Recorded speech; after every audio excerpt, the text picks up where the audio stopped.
20ാമത് രാജ്യാന്തര ചലച്ചിത്രമേളയിൽ ഇറാനിയൻ സംവിധായകൻ ജാഫർ പനാഹിയുടെ ടാക്സി ഇന്ന് പ്രദർശിപ്പിക്കും. വൈകിട്ട് നിശാഗന്ധിയിലെ ആദ്യ പ്രദർശനം ആകാംക്ഷയോടെയാണ് പ്രേക്ഷകർ കാത്തിരിക്കുന്നത്. ഇറാനിലെ പൊളിറ്റിക്സിനെ ഇൻഡയറക്ട്ലി സൂചിപ്പിക്കുന്ന ചിത്രങ്ങളാണ് ജാഫർ പനാഹിയുടെ. അപ്പോൾ അടുത്ത ടാക്സിയാണ് കാണാനുള്ളത്. അതും ഇതേ പ്രതീക്ഷയിൽ തന്നെയാണ്. കാരണം ഇറാന് വ്യത്യസ്തമായ രീതിയിൽ ഇത്രയും പ്രതിബന്ധങ്ങളുടെയും പ്രശ്നങ്ങളുടെ ഇടയിൽ സിനിമ എടുക്കുമ്പോൾ ആ സിനിമയിലൂടെ തങ്ങൾക്ക് പറയാൻ ആഗ്രഹിക്കുന്ന ഒരു കാര്യം അത് പൊളിറ്റിക്കൽ ആവാം അല്ലാതായിരിക്കാം. പക്ഷെ അതിന് മറ്റൊരു ഡയമെൻഷനിൽ കാണികളിലേക്ക് എത്തിക്കുക എന്നുള്ളത് പനാഹിയെ പോലുള്ളവരൊക്കെ വളരെ കൃതഹസ്തരാണ് അതിനകത്ത്. വീട്ടുതടങ്കലിൽ കിടന്നും സിനിമയെടുക്കുന്ന ജാഫർ പനാഹിക്ക് ഇങ്ങനെ ഒരുപാട് ആരാധകരുണ്ട് ഇങ്ങ് കേരളത്തിൽ.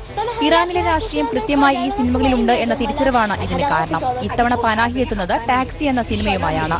ടെഹ്റാനിലെ തിരക്കേറിയ തെരുവുകളിലൂടെ ടാക്സി ഓടിച്ചു പോകുന്ന പനാഹിയെ സിനിമയിൽ കാണാം. ടാക്സിയിൽ കയറുന്ന പലതരക്കാരായ യാത്രക്കാരോട് സമകാലിക സംഭവങ്ങളെക്കുറിച്ച് സംസാരിക്കുന്നുമുണ്ട്. കാറിന്റെ ഡാഷ്ബോർഡിൽ വെച്ചിരിക്കുന്ന ക്യാമറ കണ്ണുകളാണ് കാഴ്ചകൾ പകർത്തുന്നത്. മൂപ്പര് ഈ ഫിലിം എടുത്തത് ഏകദേശം ടാക്സിയിൽ മൂപ്പര് തന്നെയാണ് ക്യാമറ ഒക്കെ ചെയ്തത്. വിഷ്വലൊക്കെ പുറത്ത് വേറെ മൂപ്പര ഫ്രണ്ട്സൊക്കെ പുറത്തുള്ള രാജ്യങ്ങളിലേക്ക് അയച്ചു കൊടുത്ത് അങ്ങനെ എഡിറ്റ് ചെയ്ത് ഉണ്ടാക്കിയ ഒരു നല്ലൊരു പടമാണ്. മുംബൈ ചലച്ചിത്രമേളയിൽ പ്രേക്ഷക അവാർഡ് നേടി ടാക്സി. ടൊറന്റോ, അട്ലൈഡ് മേളകളിലും മികച്ച പ്രതികരണം നേടിയിരുന്നു ഈ സിനിമ. മനോരമ ന്യൂസ്, തിരുവനന്തപുരം.